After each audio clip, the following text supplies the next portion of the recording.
Ketika agama lain masih berdebat tentang teologi ketuhanan, Islam wis bakas hukum sing sampai ke halal haram.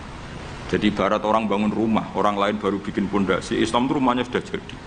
Wis bakas bonsai kemana? Wis bakas aksesoris. Baiknya di mana?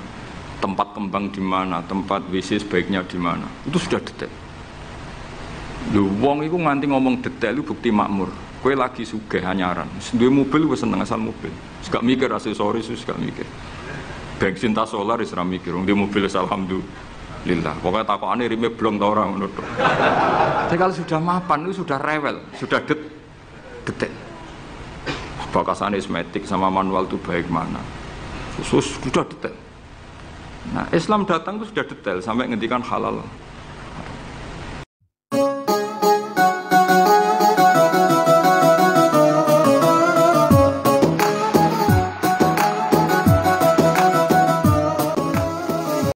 Ketika Allah ngendikan agama ini sudah sempurna. Sebetulnya yang dikatakan Allah itu tema-tema fikih.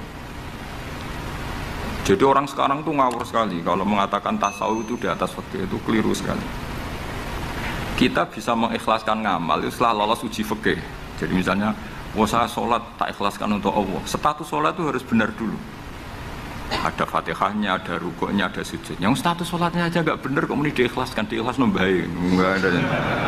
Itu kan seperti sodako itu pakai harta, hartanya halal, baru disodakohkan, baru diikhlaskan. Kalau hartanya saja sudah ada halal, atau nggak ada sama sekali, sementing ikhlas, itu ikhlas nombamu.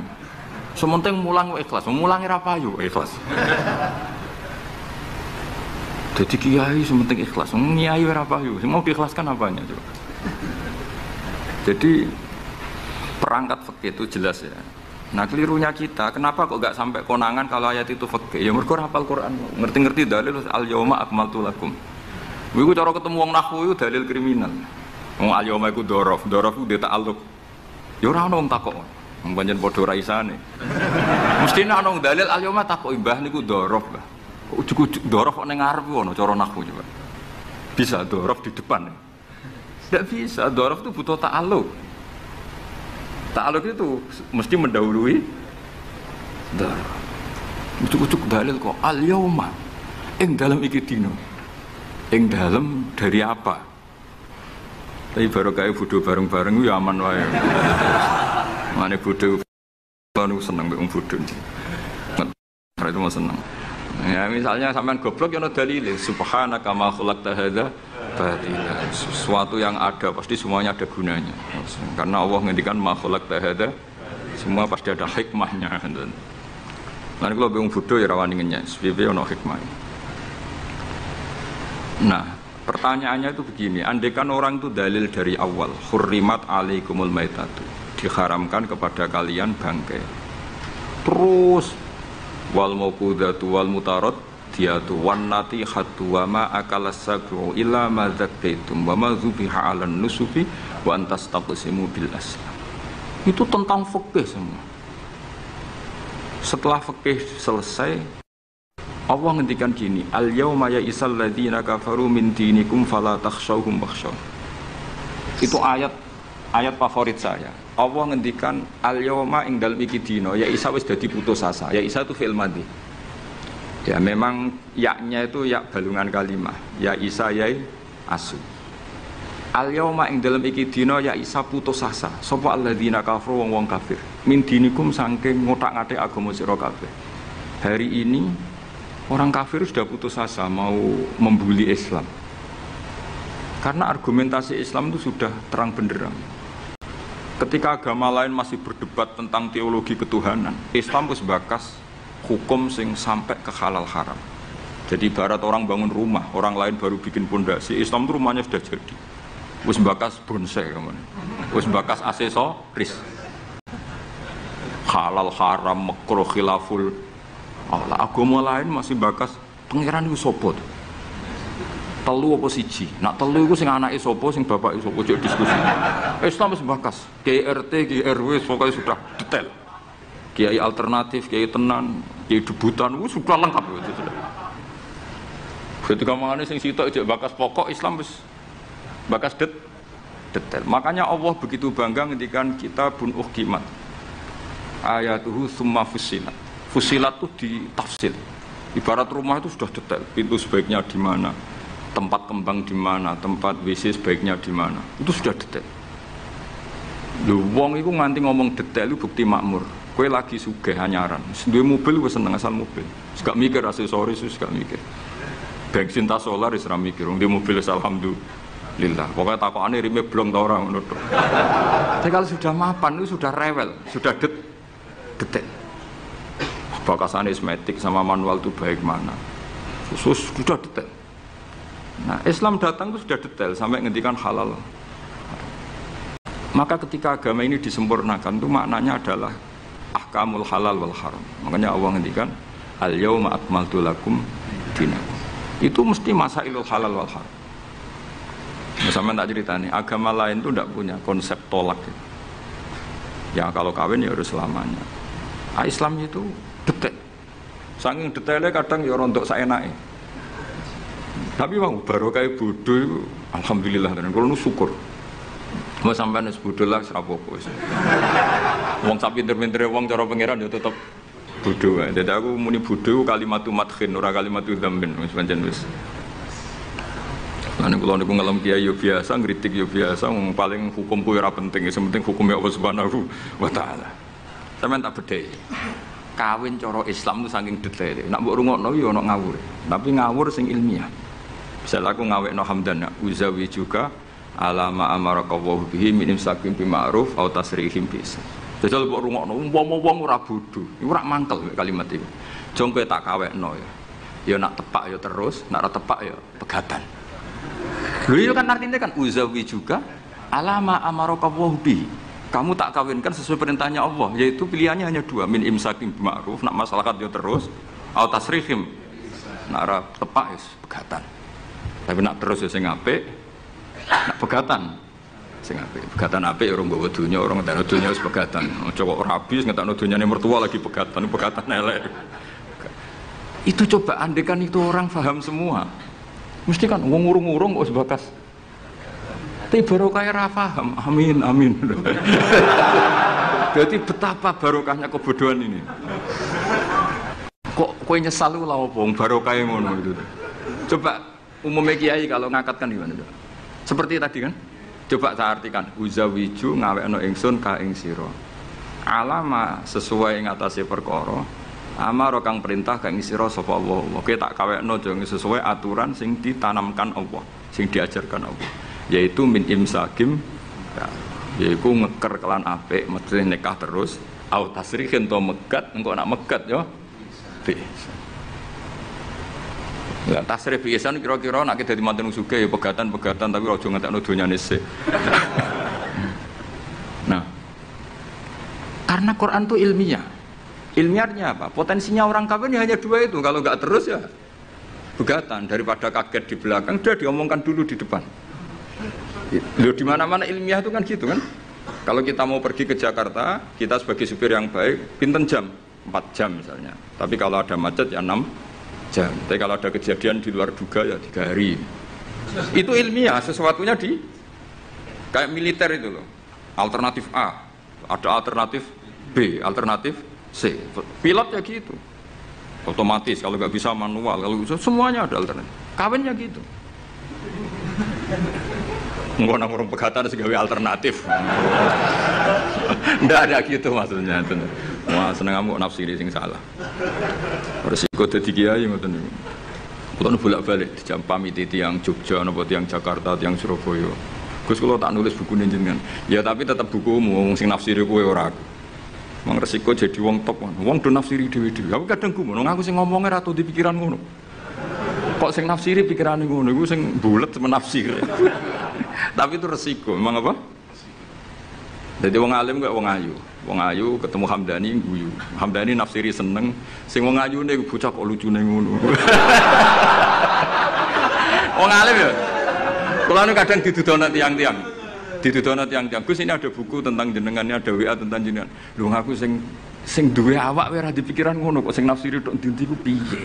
Wis tangan-tangan wis kaya wong ayu ngono. Wong ayu senyum. Sing disenyumi nafsiri apa? seneng. Sing ayu nganggepe lucu.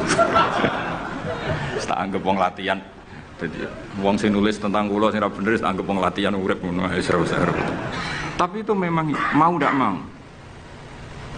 Dulu zaman sahabat yang alami seperti itu. Nabi misalnya dapat wahyu alladzina amanu wa lam yalbisu imanahum bidzulmin ulaika lahumul amnu wa hum. Orang yang iman kemudian imannya enggak tercampuri sama kezaliman sama sekali. Karena pakai nakirah. Iman yang tanpa zalim sama sekali itulah yang aman. Ulaika lahumul amnu. Sahabat punya tafsir sendiri. Karena pikiran mainstream di sahabat, zalim itu watu syai' fi ghairi mahalli. Meletakkan sesuatu yang tidak pada maka mereka bilang ayyuna lam yazlim nafsah. Wah kalau iman syaratnya gitu ya berat ya Rasulullah, siapa sih yang enggak pernah zalim? Terus Nabi ngendikan laisa huwa kama ta'nun, sebagian riwayat laisa huwa kama taqulun. Oh itu tidak yang seperti kamu bayangkan. Alam tasma qaulallahi ta'ala, yaitu dawuh Luqman Hakim, la tusyrik billah inna syirka la zulmun azim. Enggak, maksudnya bukan dolim batu syek fi ghairi mahalli, tapi apa? Syirik. Jadi berarti maknanya gimana? Orang yang iman dan kemudian dalam iman itu tidak melakukan syirik sama sekali. Itu artinya kan sahabat punya tafsir yang beda dengan yang membawa Quran. Untung zaman itu ada Nabi diklarifikasi. Nah saya ini masalahnya penulis-penulis tentang kiai atau klarifikasi. Luwih pinter timbang kiai ini. Bingung gak? Itu dulu zaman orang soleh semua. Zaman orang soleh semua. Mencintai perempuan itu baik. Karena maknanya cinta itu ora demenan. Saya ulang lagi, maknanya cinta itu tidak demenan. Yaitu perempuan dilihat sebagai sarana reproduksi atau sarana pendidikan. Karena kita tahu pertama kali anak-anak dapat ilmu dari siapa? Ibu. Ibu itu seorang perempuan. Sehingga bilang perempuan itu ora kok bayang wong wedok sing semlohe sing menarik kok gak. Ya perempuan saja. Bisa ibu, bisa guru madrasah, bisa apa saja. Tapi ra wong ra saleh muni kiai itu harus mencintai perempuan. Itu dianggap ajaran sesat. Karena mesti konotasinya urusan apa? Syahwat. Faham tuh sing kula maksudnya? Seneng dunia kayak ngoten. Zaman sahabat, itu banyak sahabat sing seneng dunia. Tapi wong soleh, senengnya dunia juga perangkat kebaikan. Wong syarati jihad wajah itu bi amwalikum wa anfusikum. Sehingga wong darani seneng dunia itu ora ep. Wong perangkat kebaikan. Begitu juga seneng perempuan. Dulu itu enggak ep karena bayangnya perempuan itu kalau cantik ya dinikahin, kalau tidak cantik ya ibu atau guru, semuanya ini perangkat kebaikan. Tapi sekarang bilang perempuan itu konotasinya apa coba? Urusan syahwat. Sehingga dulu itu enggak masalah misalnya Nabi ngendikan wa hubbiba ilayya min dunyakum at-tibbu wan nisa. Karena orang masih waras semua, jadi itu enggak melahirkan salah tafsir. Padahal Nabi jelas ngendikan ada 3 hal yang saya ditakdir dicintakan, 3 hal itu.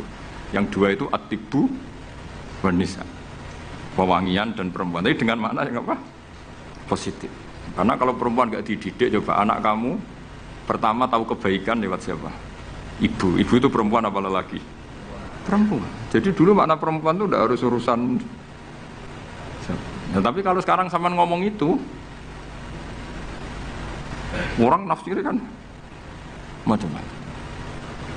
Jadi itu sudah, itu resiko. Yang jelas kalau minta seminta-mintanya nafsiri Quran, hadis, nafsiri ulama, itu jangan nganggo utekmu dhewe. Nganggo prosedur sing dikuasai perangkat itu oleh ulama.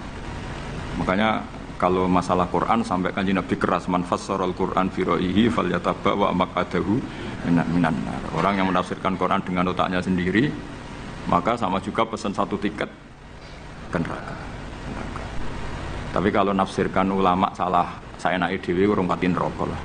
Cuma ya rontok-rontok ngawur, tapi kan gak mungkin diancam neraka, kiai ora pangeran.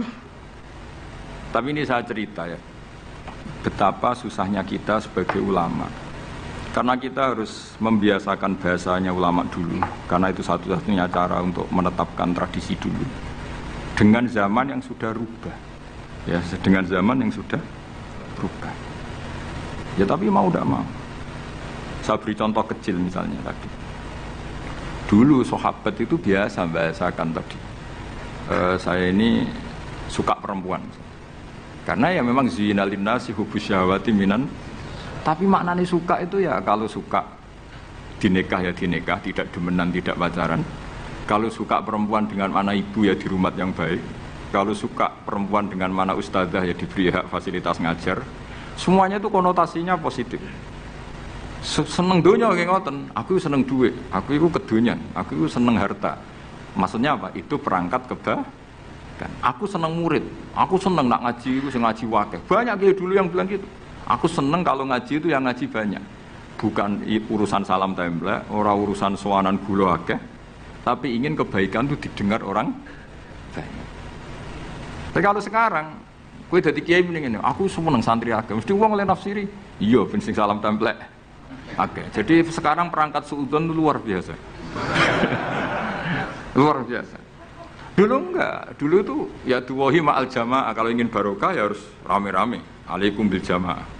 Jadi ngaji semakin banyak semakin baik, maksudnya semakin tahu hal positif yang banyak semakin baik. Tapi sekarang kan muni makularis pengajianku, wong pikirannya, wah berapa itu hasilnya kan itu. Ruwet, soal zaman akhir ruwet. Tapi nek mati mawon mesti mati.